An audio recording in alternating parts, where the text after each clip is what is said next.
everyone, and welcome once again to the Rancher and Stilettos Presents Cocktails and Conversations.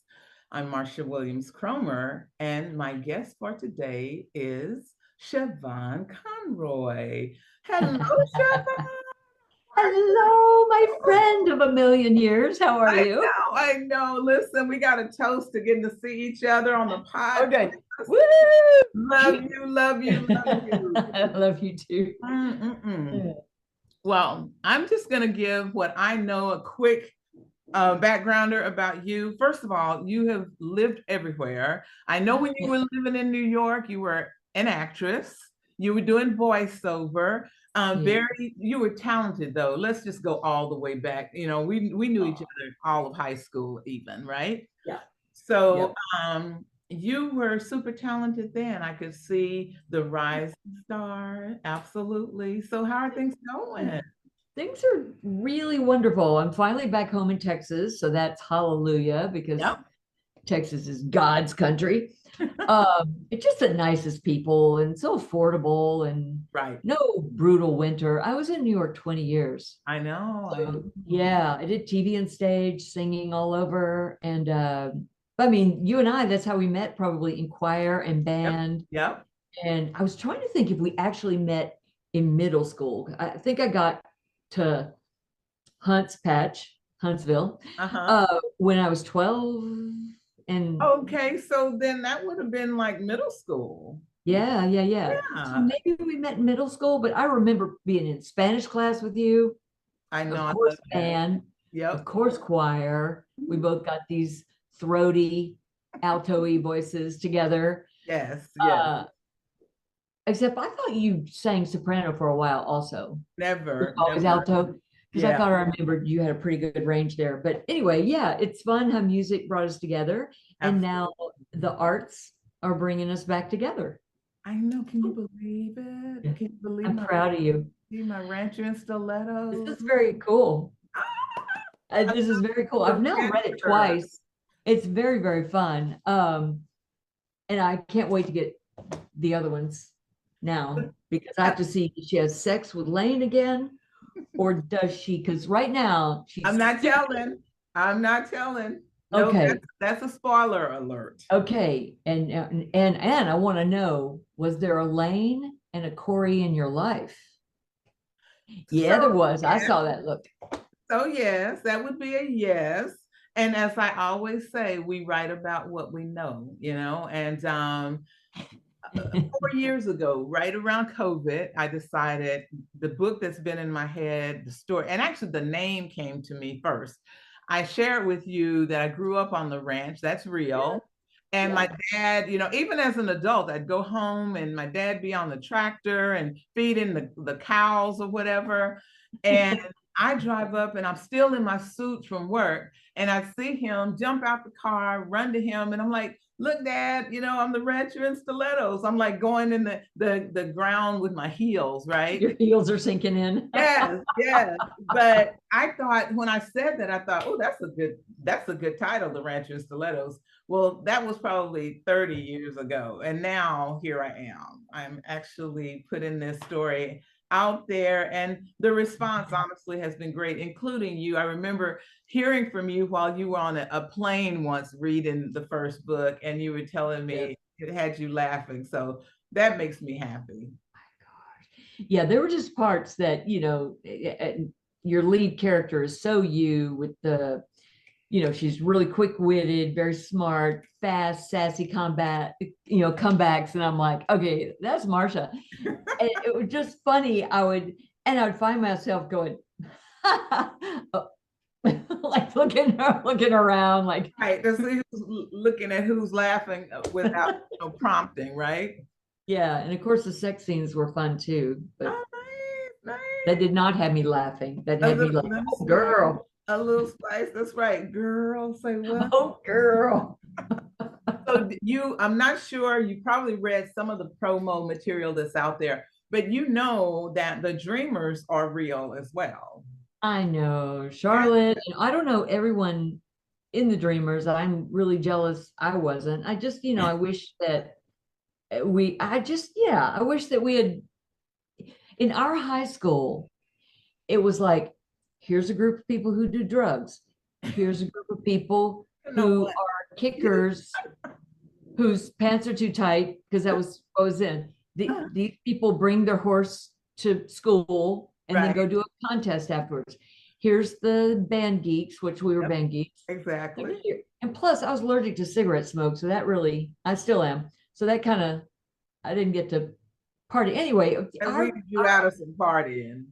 Yeah, our high school was so like this. There's the jocks. Here's the. It was very delineated. So Yeah, I yeah. don't know. I wish I'd known how amazing you were, and I would have been one of the dreamers. Well, So you know what? We still found a way to connect. We've stayed in touch. We've known each other for years now. And yeah. while I think, like you said, our high school years didn't necessarily lend to unity, across the board.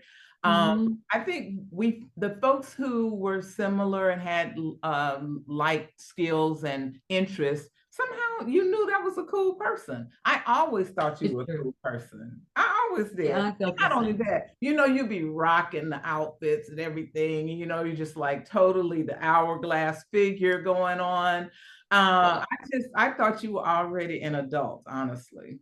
Oh my I mean, gosh, it's that's like you really got to cool. skip childhood. How cool is that? Oh my gosh. Oh my gosh, that's funny. That's At very least funny. at least the parts of childhood that we want to skip, some of the bullying and all that crazy stuff. But turns out that wasn't necessarily the situation. Maybe you experienced some of that.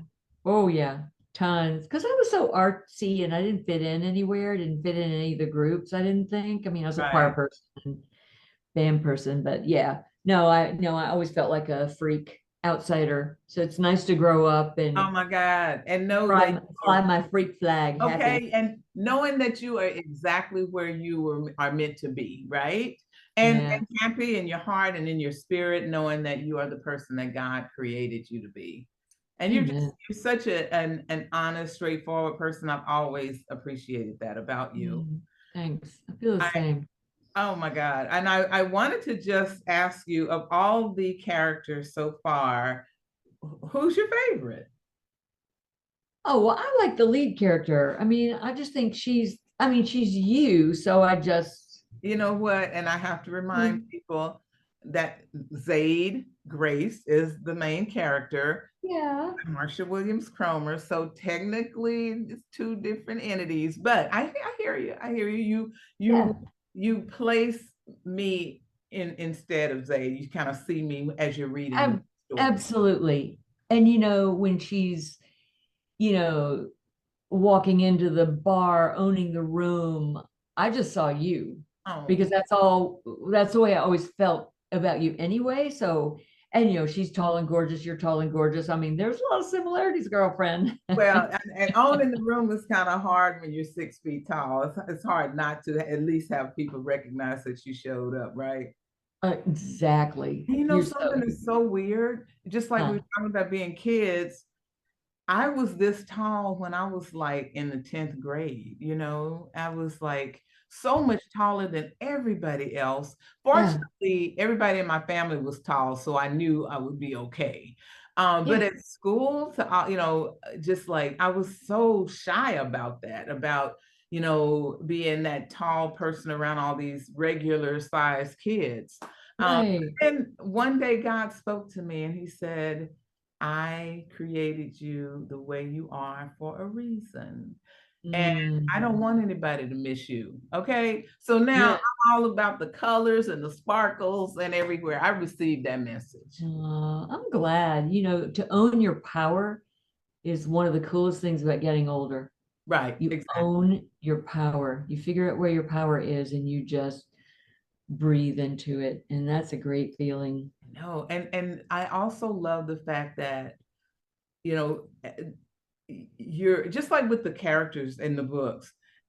The first story, I guess, is really kind of introducing everybody to the Yeah, reader. sure. The second book, you start to see the nuances of these people are smart women the men are even smart men, but they're all seeking their better selves. And Oh, I look at the women in particular, and I get so much feedback from women from the standpoint of empowerment. Is good. they relate to these characters. You know, Yeah. they pick one that they feel is most like them, and they are literally on this journey with us. Yeah. The second book starts to you start to see really the growth in the characters, Yeah. people, and by the third book, Zayd, your girl, Yeah. she is like stepping in her own and making some real life choices based on her own heart, her own thoughts, and not where everybody else is kind of pulling her around to and Oh, I influence. love that. Yeah, Well, yeah. I also really like Charmaine just because it just kind of seemed like she and Zayd were the closest. But Charmaine just doesn't give a flying F. Am I allowed to say the F word? Um, Free food is my two of my favorite F words that are four Right. letters. Um, but anyway, yeah, she just doesn't give a free food. And I love how sassy she is and how she keeps Zayd in check. You She know, she keeps does. him in check, and I love that. But um, but yeah, there were so many just the characters were so much fun.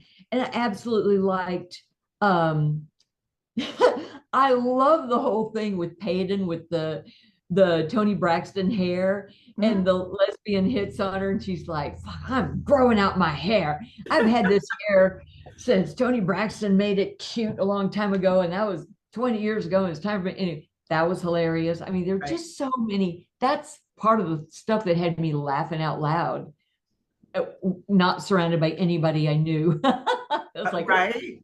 sorry, that's a good book. Sorry. Anyway, there So are just so many good places, so uh, many good parts. But I already started to see some growth, even in book one, just because of the empowerment of them facing their fears yep. about going into this venture, Right. and then standing up to people who were doubting. You know, I already saw the growth, but I'm excited about watching the next phase of growth. Right, right.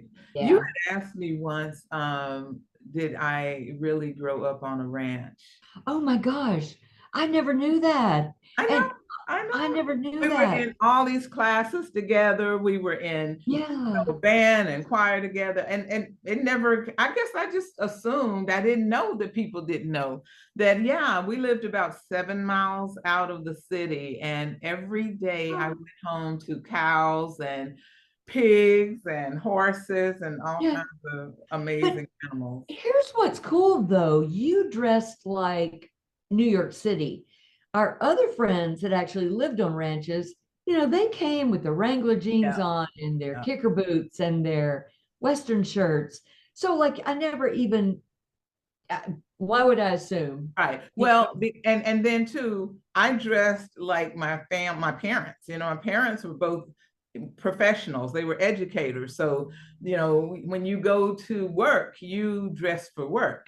And yeah, if work happens to be the rodeo, then you wear your rodeo clothes. But right. I just never really had, and it really, while I loved and embraced that part of my life, it was just so everyday normal. And as I grew older, I learned to appreciate it more and to realize just how amazing that was as a place to grow up Oh and yeah. basically eating our own food, you know. Oh my God. I mean, now I'm just like I grow my own vegetable garden when I have time to do it. Oh, I Just see. I'm so jealous. I'm so jealous of that. I have such a brown thumb that I kill silk plants. okay, that's It is wrong. that bad. And I wish to God that we could go back and as educators, instead of teaching kids, I don't know, I guess somebody's probably using geometry and the recorder, but instead of making us learn like how hot cross buns and Right, geography, right, teach us all how to grow stuff. And right. then we would feed ourselves for a lifetime.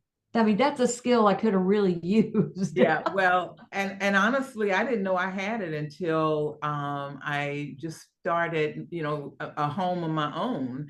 And what I wanted first was a garden. It just, I'm like, everybody has a garden, surely I can, grow a garden. And I did get help from my dad. I think he was in shock, Oh, first of all, to know that I even wanted one. But right. he helped me to lay the soil for it and, prep the ground and everything. And then we picked out Oh, the seeds that I wanted. And I was feeding the entire neighborhood on this food. I'm just saying. Okay. I It was hilarious. love that. Yeah. Yeah. You know, I think that's the coolest thing about the South because you and I both lived in New York, and in New York, people don't really share in New York. Right. It's kind of a Right. harsh place Right. to It live is. because there's not enough to go around, so Right. people don't really share. In the South, like you've got tomatoes, I got a pecan tree. Everyone shares the Yeah. food. I see it changing some as the demographics are changing about, where people from New York are moving here, people from California are moving here. Um, Yeah, so that it's foreign to them as well. And I think that they're kind of bringing their own personalities, the lives that they've lived to Texas. yeah, So yeah, it's interesting, but also I think we have become a society where we don't really teach kids about healthy eating and food and the importance of that and how, I talked to you about being in healthcare marketing for all those years and right? seeing these kids that are severely obese who, now you basically 18 and you have hypertension. So rather than that happening at 50, now look at all the additional years that you have to work to stay healthy and use medicine or whatever Yeah, to stay it's healthy. so sad. It is so, Yeah. so sad. And our biggest health crisis in this country is the obesity. Um, and it's interesting to me because my husband was healthcare marketing for a while too, and he's also a diabetes expert. So he helps a lot of people all the time. It basically boils down to carbs, sugar, and the food triangle is so wrong. Like Yeah. nobody needs to ever drink orange juice. Nobody needs to eat a potato. Nobody needs to eat rice. Nobody needs to eat pasta. I mean, they're just things that don't have it in your house. There's Right. other things.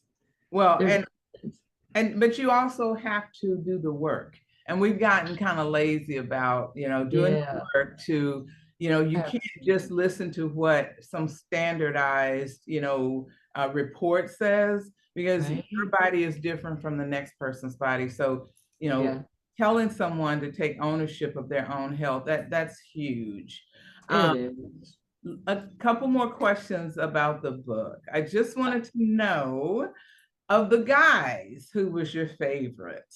Well, I mean, everybody would want to do Lane, but he's not the person to have a relationship with. Okay, okay, okay, all right. So that Okay. tells me you need to read book two. Okay. Because I Okay. will tell you, both the fictional Okay. Lane and the real Lane, while they may both have, shortcomings like we all do, I think he becomes a person, and he has been a person in Zay's life that she can count on and trust. Yeah. Not an absolute idiot. She wouldn't be with someone back and forth for a while Right. if there wasn't something pulling, her heartstrings. Yeah. And he gets to prove himself to be that friend, as you read. Oh, Yeah, and because I really wanted people to see the complexity in relationships where you can know someone is just built different from you and it's going to make it difficult. Doesn't mean that you don't care. It doesn't mean that you don't yes. want them in your life on Yeah. some level. And now, by this point in my life, the real Lane and I are just really good friends. And Oh, after many years, we are good. what we probably should have always been, and that's just really Uh, good friends who respect one another. And people, yes, very proud of you for that. That speaks volumes of the depth of your character because not everyone can do that. Well, But it is funny. growing up. People go through stage. Yeah, some people grow up. Not everyone does, but we all go through stages. And there's times where you, me, Lane, whomever, right now they're not able to commit to one person. They don't want to. Mm-hmm. That doesn't mean they can't commit in 5 years and be the best committed partner. Right. But he was so not ready in book one. Right. Very true. And then Corey sounds like he's ready, but I'm finished with my book now. And I'm like, is my boy going to mess up or so? Yeah. But she should not tell Corey she slept with Lane in New York. She should not. Okay, Annoyed that she's even thinking of doing it. The straw poll is in, and I think you're in the popular group of folks who say, "Let sleeping dogs lie." Yes, yes. And I until you commit to somebody, you don't owe them an explanation of your past behavior.